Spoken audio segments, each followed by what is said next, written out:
Thanks for doing the interview. Thanks for contacting Birmingham. I saw it the first time we came in. Thank you, sir. Really good response. Can you go first and I'll go with it? Yeah, well the reason we're doing this interview is we're setting up a Centre for Contemporary Cultural Studies at the Drum.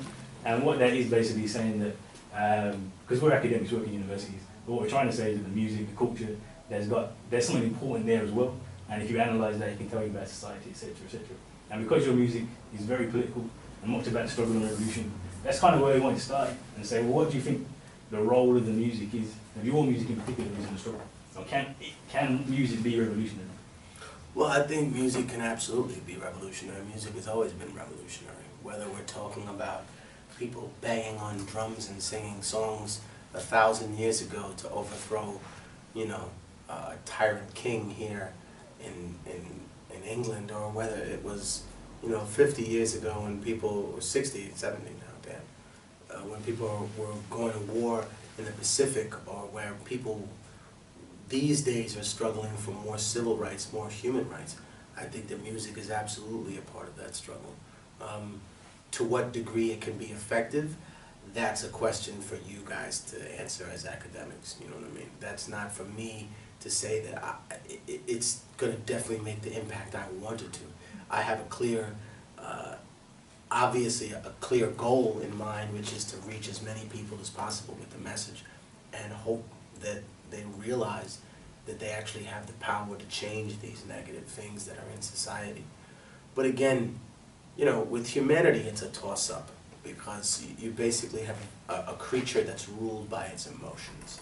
So someone can tell you what's good for you, but if they don't tell it to you in the tone that you think you deserve because of the man that you are and the respect you need, you won't listen to good advice. It'll go right through one ear and right in the other. And just because you can't bury your ego enough for 5 seconds to hear it, because someone yelled at you, you won't listen. And I'm no different, so I guess we're all flawed in that capacity. So I think that revolution has to not just deal with the shortcomings of government, but I think that revolution and also music should be self-critical in some ways, so you can deal with the shortcomings of man. Because if you look at it, whether it's a government or even a religion, all religions of the world didn't expand through love and embracing. They expanded through blood, war, and conquest. And the only reason that they expanded to where they are now, whether it's Judaism, Christianity, Islam, don't lie to yourself. The only reason they expanded is because the control of those religions fell into the hands of lesser men than the ones that originated them. And people that saw, oh, you believe in this and you won't even question me when I tell you what I want? Wow, what a great advantage. That means I can get away with anything. I can make you think that what I believe in is legitimate, and what you believe in, even though you're looking at it, even though there's proof of what fallacies I'm speaking, and there's proof of what truth you're speaking, you'll be wrong. So in terms of the struggle today, right? On tracks like the Harlem Renaissance, you talk about kind of community activism, coming together. Where do you think the future lies for that kind of struggle today? Well, I think that it'll either be wiped out and decimated by corporations, or it'll be co-opted by them, which is one and the same. I mean, why does someone have a human resource department or a PR department at a corporation? Because they care? No. It's so they can make you believe that they care. If they really cared, they'd be a charity organization. They're not a charity organization. They're there to make money. Those things are there to protect their image. So they want people that will talk about things to a certain degree, but they don't want them to damage the profit margin. And what is the profit margin? Well, when you're making clothes, that means that you want to pay people 13 cents a day. When the profit margin comes in, we had this discussion with the group in earlier today. It's sad, but it's true. It's in the benefit of the government of Britain. It's in the benefit of most of the governments of Europe. It's in the benefit of the government in America. The way the system is set up now, to have incompetent, tyrannical, and authoritarian leadership all over Africa, Latin America, and the Middle East. You couldn't get things done this cheaply. You couldn't get the food that you have done this cheaply. And the only reason that you allow those people to be in power is because they look somewhat like you and they pray to the same God. Because if they didn't, you would throw them out. Imagine that. Imagine a conservative American religious Christian fanatic in charge of the holy sites in Mecca. Oh my God, we got to get him out of here. Imagine a Zionist from Russia in charge of all of North and West Africa. Oh, we won't accept this. Oh, but you'll tolerate one of your own, right? See, that's the fucking problem with human beings. They don't realize that they're all human. You know, even what's going on in Gaza and Palestine right now. You know, what if Israel was bombing other Jewish people? Do you think the world community would accept that of Jewish people? They'd be like, this is an outrage. You know, but half of them are blinded by that. The other half, you know, there's always going to be a percentage of people that are awake. The same thing with Black and Latino people. You know, we want the power that we see that our culture gives us, but we have to accept the responsibility of that power as well. You know, of all those resources, of all those abilities.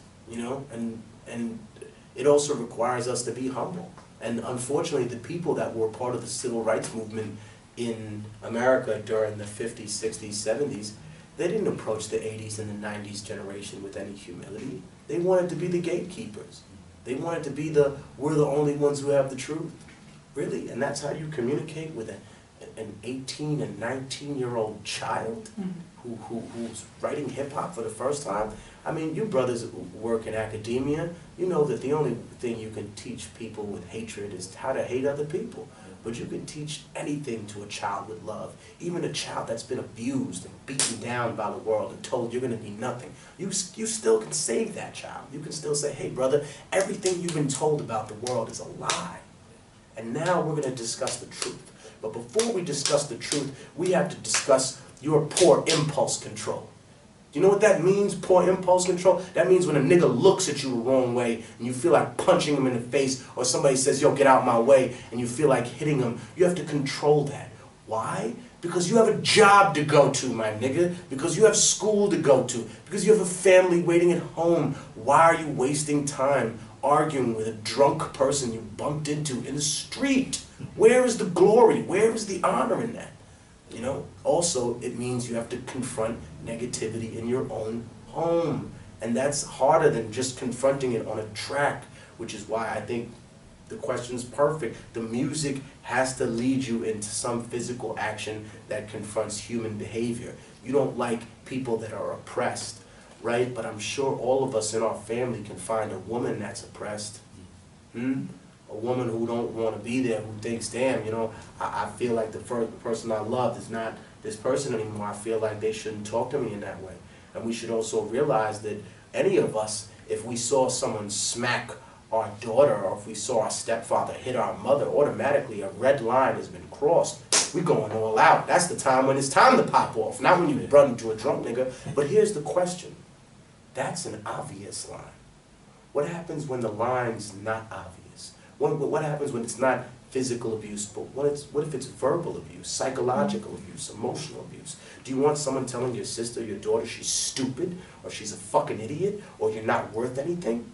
Because that's usually the precursor to all other types of abuse. So we have to find a way of confronting that within a human being before we can talk about the way it changes the world. You have to confront that within your own family before you confront that in the rest of the world. That makes sense. It leads me to a question. I want to come to this in a second, but I do have to put this in. We have in Birmingham, we started this organisation of Black Unity, which is a radical organisation. I wear Malcolm X because it's based on Malcolm X's organisation, African American. As you say, the problems are severe and they're difficult to overcome. So in the West, what can we do? We're in the belly of the beast. What if you're going to give some advice to a wanting to be radical organisation? What would that be? What is revolution? I would say that I've seen so many people here, so many communities of people from Asia, of people from Africa. They should be the one electing their own mayor. They should be the one electing their own police chief. It doesn't matter what color or what religion the mayor or the police chief is, but it should be someone they say, listen, you represent us. The moment you represent them, you're going to stop representing us. That's no disrespect, homie, but if I was in business with you and you were paying me every day to wash your clothes and one day I brought you back a bag of dirty clothes instead of clean clothes, my nigga, you cannot work for, I can't, you know what I mean? I'm gonna get fired. Yeah. So why should you be any different? I gave you a bag of dirty clothes, and you're supposed to bring back clean clothes, and you didn't do that for the community. You gotta go. We have to have more control of the local politics, because local politics is what big politicians pay attention. So maybe you can't get James Cameron's attention by throwing eggs at his window or something like that. But even the protests, not that I'm against protests, I think it's a positive thing, but they can't hear you. They just close the fucking window. Fuck these people. I don't give a fuck about that. Keep bombing Gaza. These niggas will go away tomorrow. They're not going to be here tomorrow. This ain't Tahrir Square. You're not going to camp out here. You got a job to go to, my nigga. You're not going to be here for 20 weeks nonstop. So I think that in that sense, you can't just expect the higher ups to hear you. You have to build on what they think is secure ground, which is the local politics. So it's when you achieve that, when you say, oh, we've got a Congress, we got a person in the parliament, we're going to elect a person here, we have the ability to have our voice heard, then it becomes more difficult. Then it says, oh, now we're investing in this. You invest so much in what? You know? But then the question becomes, what are we investing in? Are we investing in the infrastructure of this cancerous society, or the capitalist machine, or are we investing in our own infrastructure? And if the candidates are our own, the elections are our own, and everything that we structure is built to help our own community, then we're investing in ourselves. Right, they're going to chuck us out, but we've got one last question really quickly. Yeah, because I had an event on the end with a nigga. I used nigga a couple of times, and you know, the middle class, the same in Britain as in America, kind of very anti this word nigga, want to get rid of it. And I kind of mean, what's your take on it? Is there positive uses in it? No. This is the last question, and it's fine. I was just going to say, you know, I never used that word when I first came to America when I was a child. You know what I mean? My mom didn't like that word neither. She didn't appreciate it. You know, her father was originally, his family was black from the Caribbean, so she raised me to be proud of everything that I am. Whereas some Latino people are taught to be ashamed of their history. You know, taught to continue in that colonial racist tradition. But I was never raised like that, and I don't honor that side of my African ancestry by using the word. It comes from a much more perfectly explicable point of view. I was playing basketball in Harlem when I was about 11 or 12 years old. That's where we moved. We escaped a crumbling economy where the inflation went up 1,200% in a year, if you can imagine that, where there were bombs going off, where there was martial law in Beirut.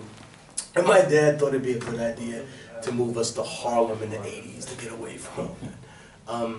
And when I was about 11, 12 years old, they came to me and they were picking teams in the park to play.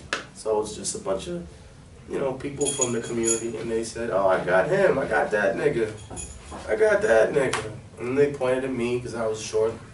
They go, I got that little Puerto Rican nigga right there. So I said, well, damn, well, when did I become a nigga and when did I become Puerto Rican? Like, I'm Peruvian and black, this is bullshit. I went home and I told my mother, I said, yo, somebody called me a nigga in the park. And you can imagine my mom was like, what? Who the fuck said what? She got up like she was going to use that cooking spoon to smack somebody in the face. And my mom has a master's degree, so she's not stupid. She was not just emotional, she was offended, and I told her what it was, and she explained to me.